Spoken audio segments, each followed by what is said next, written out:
This week we're going to be looking at one of the most important lessons that I learnt from my sporting experiences.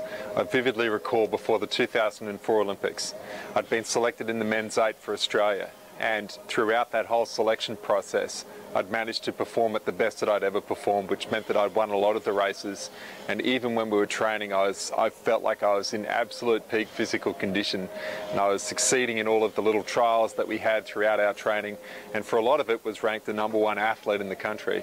And being part of a team, yet still being ranked individually so highly, I felt like I deserved a little bit more credit, a little bit more recognition, and a bit more of a reputation. We had a member of the men's rugby union team who, for most Australians, when we think about great leaders in our sport, we think about this person. His name was John Eales, and he was part of what we call the athlete liaison team. And these were people who had experience in leadership in sport at the highest level, and he was assigned to be part of our team to help us cope with sometimes the stresses and the tension and anxiety associated with competing at the Olympics. John came to practice one day, and he said to me, Bo, there's so much more than just being the best player on the team. There's a much more important concept here, and that whilst you've proven yourself as an individual, your next challenge is to really think about how you can get the most out of the people around you. And he said a very important quote to me. He said it's far more important that when you're a member of a team, how you can be the best player for the team instead of just the best player on the team. When we talk about being the best player on the team, we're literally talking about each individual maximising their performance and having that self-focus. Now, there's no question that every individual has to be at their best, but if that is our only focus, we're missing a critical ingredient as to what makes teams successful. And so the concept of being the best player for the team is where not only do you look after yourself as an individual, but then you extend that to how can you add value to someone else, and how can you make someone else a little bit better by being on the team with them. And so today we're going to talk about this in a little bit more detail and try and make it a little bit more simple to understand, and most importantly look at how each individual can contribute to being the best player for the team. In preparing your players and your athletes to be the best player for the team, there's a really important concept that we have to keep in mind. We talk a lot about the GRIP model as being the foundation for successful team culture. As you know, GRIP stands for your goals, your roles, your interpersonal relationships, and your processes and procedures. When we talk about being the best player for the team, what we're really referring to is the element of roles. Now, when we talk about technical roles, that's really the easy part. In the context of rowing, it looks like everybody does the same thing. The technical role, though, of someone who's the stroke of the crew is to set the rhythm. The technical role of someone who sits in 7th seat behind the stroke is to smooth out that rhythm. Now, obviously, if all you do is your technical job, we're missing a large piece of what makes a team a team. And so we talk a lot about, well, what is your non-technical role? And so a non-technical role, for example, is the point guard who doesn't just bring the ball up in offense, but the point guard who also directs other players on the court, who shouts encouragement, who tells players where to position themselves, who calls plays. So their communication is a major part of their role. Their ability to give direction is a major part of that non-technical role. In the crews that I was in, my non-technical role was to also give direction to the team and the crew, and to echo what the coach had told us about, was to hold people accountable, was to help establish the standards to which we wanted to perform at. That's your non-technical role. If you don't do that, you sit quietly in the boat and you just row. But ultimately what's missing then is someone who is bringing the team together. And so when we talk about that non-technical role, how we define that and how we actually allocate that is really important concept to understand. Because what's possible is that you can assign a non-technical role to someone where it doesn't actually suit them. And what I mean is, when we look at our athlete disc profile, you might have someone who's a high D, but you think that you will assign a non-technical role which is to be supportive and encouraging of others. Well, the reality is the role of a high D is to give direction, is to hold people accountable, it's to set a high standard. Whereas the role of someone who's a high S is not to do those things. It's instead to be supportive, to be encouraging, and to be perhaps even a mediator in terms of, if two people are having an argument, the S's are very good at sort of recreating that sense of harmony and to be the building blocks for that team. If they're a high I, it's to give encouragement, it's to drive energy at practice. If they're a high C, it's to be analytical, detail-focused, to be very well structured and organised. And so when people are assigned a non-technical role that suits their athlete disc profile well, they feel like they can contribute with their strengths. As I was just talking about the different athlete disc profiles and how that corresponds to different roles, the other way to think about non-technical roles is to think about them broken up into three broad categories. So the D, I, S and C will fit broadly into these specific categories. You can think about non-technical roles in terms of what we call action roles, relationship roles and thinking roles. So as an example, someone who's a high D and perhaps has some I in their profile will definitely gravitate towards those action roles, and potentially, because of the I in their profile, may start to do a little bit of the relationship role.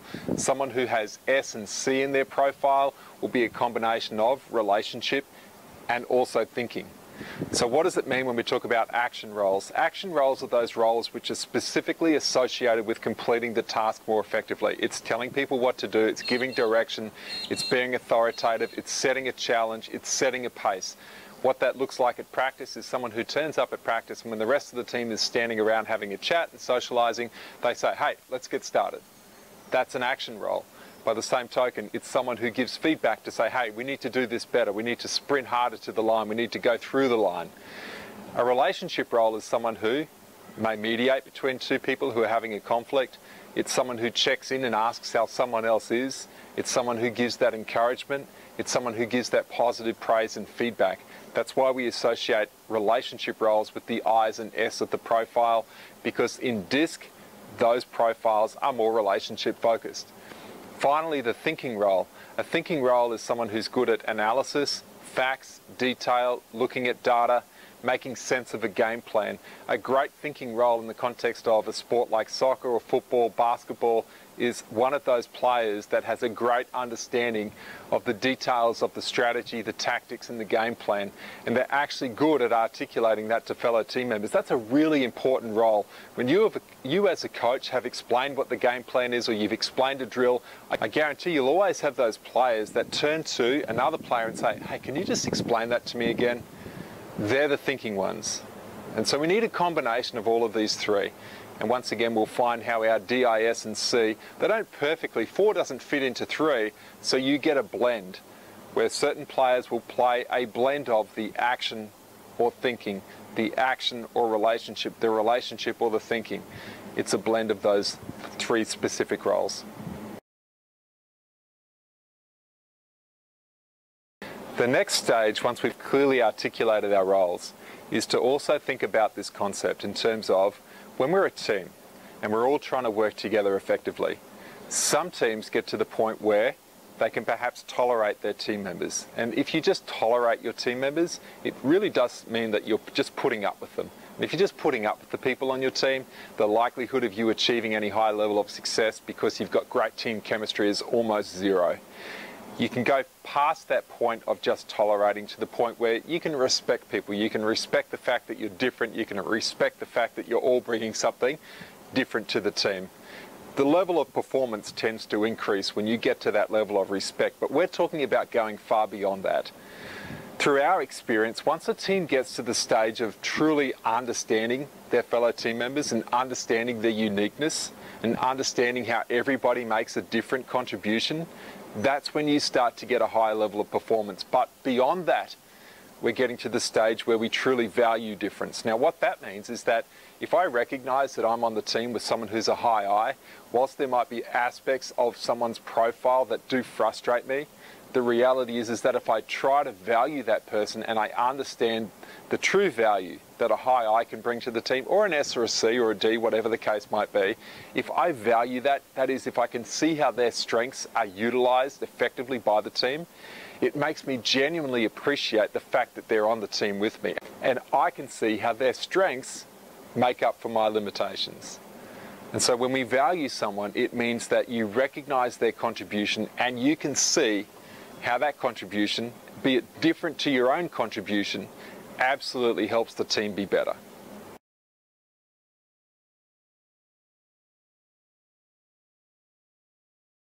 question we often ask when we're working with a team is, when you think about the role that you have on your team, firstly to articulate your technical role, then to clearly articulate your non-technical role, and then to assess the degree to which you feel that you're playing that role to the best of your ability, and even to assess whether you believe that that role meets what you believe your strengths are, and to have a conversation with your coach about this. Because role clarity is a fundamental aspect of the teams that are more successful. It never ceases to amaze me the number of times that we look at a team and we talk to the players, we talk to the coach, and there is a lack of role clarity. It's a really simple expression. You have to know your job and you have to do your job. If everybody does that and everybody understands what each other's job is and they are trusted 100% to do that job, the team is more likely to be successful. When roles are clearly articulated, you also eliminate the two biggest mistakes that teams make in regard to roles, and that is, one, not doing your role effectively at all because you're not well suited to it, and two, overstepping your role where you try to do too much and you actually start to breach into somebody else's role. They're two biggest issues that really significantly affect the team. So in summary, today we've spoken about roles, that critical part of the grip model, understanding your role, doing your role, but really importantly knowing both from a technical perspective and a non-technical perspective. And we really did speak about how, if we understand what our non-technical role is and how we can contribute with our strengths based on what our profile is, and everybody else on the team can do that too, that we can become the best player for the team.